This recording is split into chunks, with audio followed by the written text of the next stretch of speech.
Let's discuss blue light, its potential harm and influence on sleep, as well as the use of blue light filters to mitigate these effects, have sparked much controversy. We will examine scientific papers to understand the research on this topic.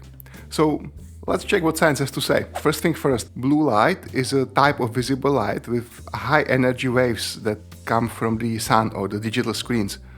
It is part of the visible light spectrum that can influence alertness, hormone production, and sleep cycles. The world is pulsing with electromagnetic energy, which travel around us, but also through us in waves. Visible light vary in length from 380 nanometers, which is violet light, to 700 nanometers, red light, where blue light is about 475 nanometers. So it has very short, high energy waves. The longer the wave, the less energy it transmits.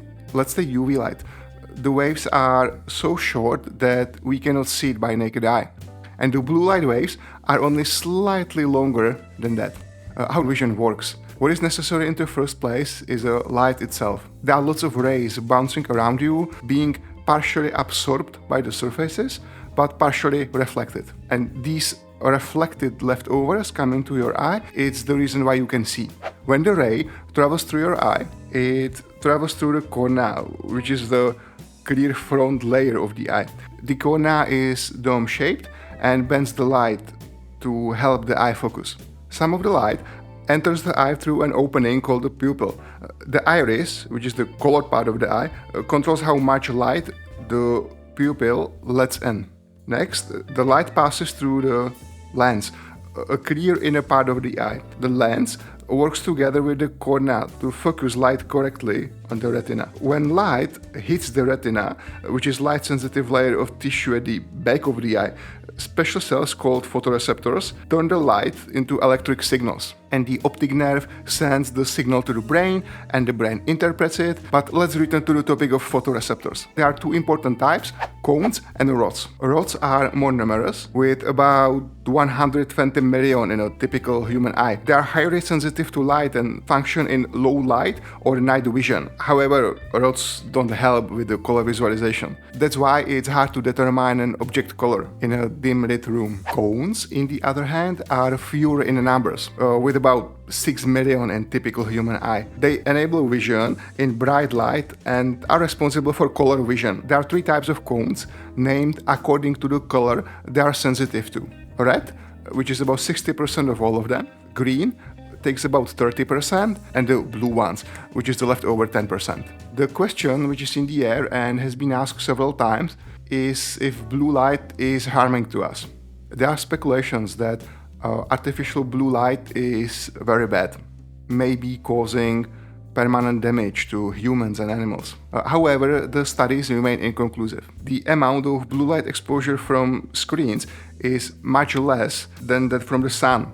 Moreover, is no more harmful than the blue light from the sun. However, a study published in scientific reports discovered that blue light excited retinal intercepts cellular signaling. That's even the name of the study.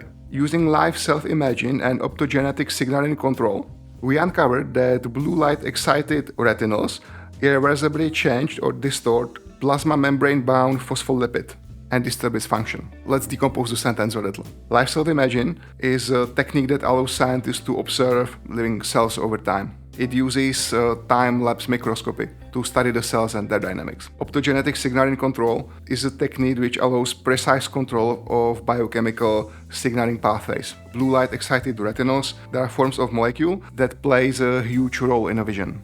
These molecules can absorb blue light and become excited. This excitation can lead to various changes in the cells. The excitation of the mentioned retinals by blue light leads to irreversible change in PIP2, which is minor phospholipid component of cell membranes.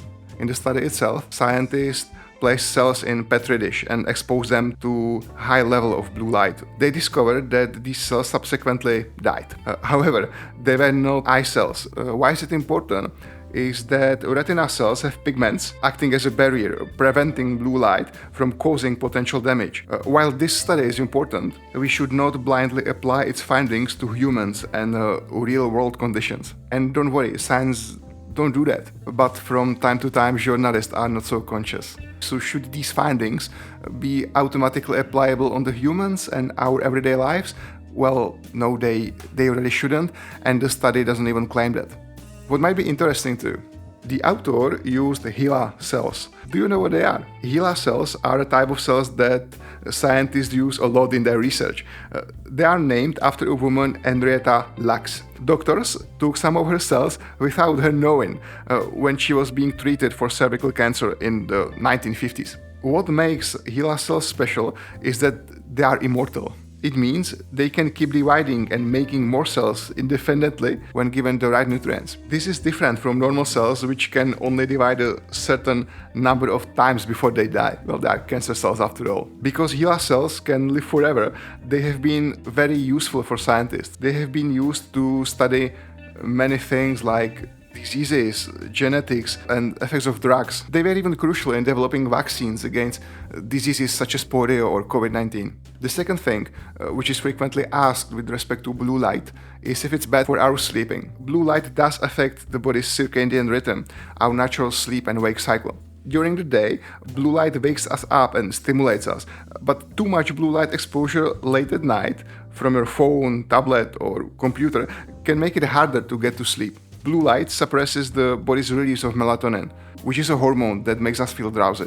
Being exposed to blue light in the evening can trick our brain into thinking it's still daytime, disrupting circadian rhythms and leaving us feeling alert instead of tired. There is an interesting study on the topic. Cones support alignment to an inconsistent world by suppressing mouse circadian responses to the blue colors associated with twilight. In humans, short wavelength light evokes larger circadian responses than longer wavelengths. This reflects the fact that melanopsin, a key contributor to circadian assessment of light intensity, most efficiently captures photons around 480 nanometers and gives rise to the popular view that blue light exerts the strongest effects on the clock. However, in the natural world, there is often no direct correlation between perceived color, as reported by the cone-based visual system, and melanopsin excitation. The authors used mice with altered cone spectral sensitivity. Using polychromatic lighting and mice with altered cone spectral sensitivity, we generate conditions that differ in color, while providing identical melanopsin and rod activation. When biased toward activation appearing blue, the stimuli reliably produce weaker circadian behavioral responses than those favoring yellow. This influence of color aligns with natural changes in spectral composition over twilight, where decreasing solar angle is accompanied by a strong blue shift. The study continues. Contrary to common beliefs, it is yellow rather than blue colors that have the strongest effect on the mammalian circadian system. This relationship aligns with natural shifts in the color of ambient illumination, detectable during twilight by mammals with specific visual systems. In the end, the author asked a very important question. An especially pertinent question, however, is whether the effect of color described here extends to other mammals, such as humans. In science, we are really not trying to push something forward when it was not tested under same conditions you could meet in real life. Here are the data for this specific case. These are the results, and you can make your own conclusion what it means for your own life. Probably not much, I guess. Last part will be dedicated to blue light blockers. In general, it's probably a good idea to don't take blue light as the main antagonist. What you want to do before bedtime is to dim your lights. Not just the blue component of the light, but ideally all the lights. The results might be inconclusive, but it might be the thing that the light intensity is the problem. However, if we want to focus on blue light and the ways how to block it, there are blue light blocking glasses for some programs, some options in your devices. Your phone, your tablet, or your computer display can probably decrease the amount of blue light shining to your eyes. When it comes to the glasses, they are designed to filter out the blue light emitted from digital screens. Studies have been conducted to evaluate the benefits of these lenses, such as alleviating eye strain and discomfort from using digital devices and improving sleeping quality when worn in the evening.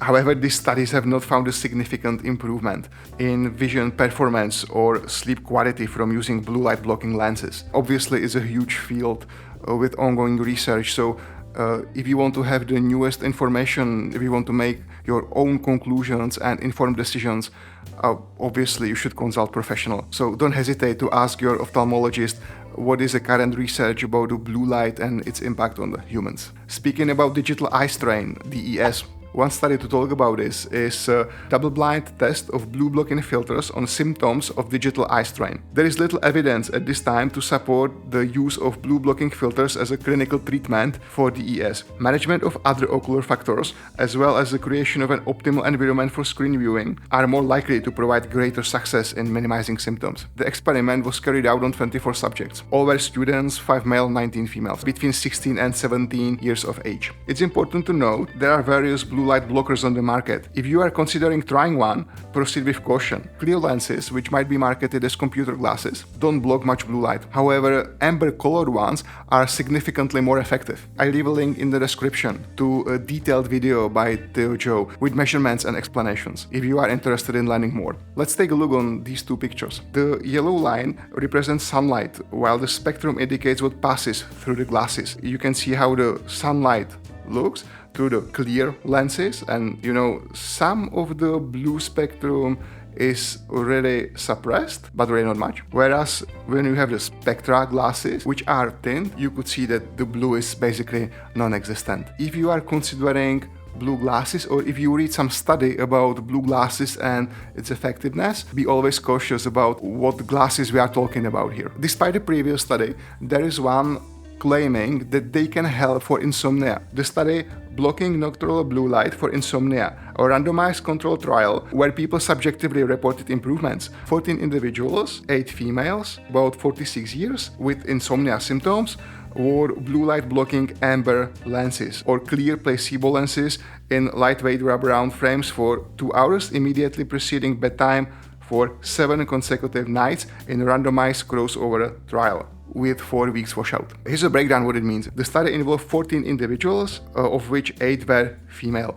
Their average age was 46 years, with a standard deviation of 11.5 years. We can talk about the statistics and what it actually means in some future videos if you would like to. Participants wore either blue light blocking amber lenses or clear placebo lenses. Placebo means that it doesn't really have any positive or negative effect, but the patient doesn't know that it's just a fake thing.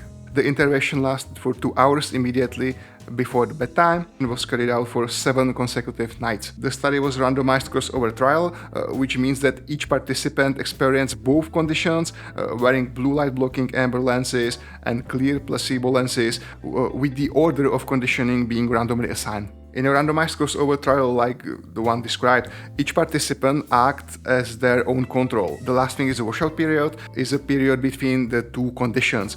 This period allows any effect from the first intervention to wash out before starting the second intervention, reducing the chance of carryover effects influencing the results. You are trying to prove that your method, your technique, your drug is better than the placebo. It means it's better than nothing. What can we see in the end of the study? How did it go? We report that wearing blue blockers amber lenses for 2 hours preceding bedtime for 1 week resulted in significant improvements in sleep compared to clear lenses in individuals with insomnia symptoms. Thus, if you have insomnia, it might help you, but it's definitely important to consider the quality of the lenses and don't take everything available as good enough. That would be all for today. Thanks you for watching and see you next time.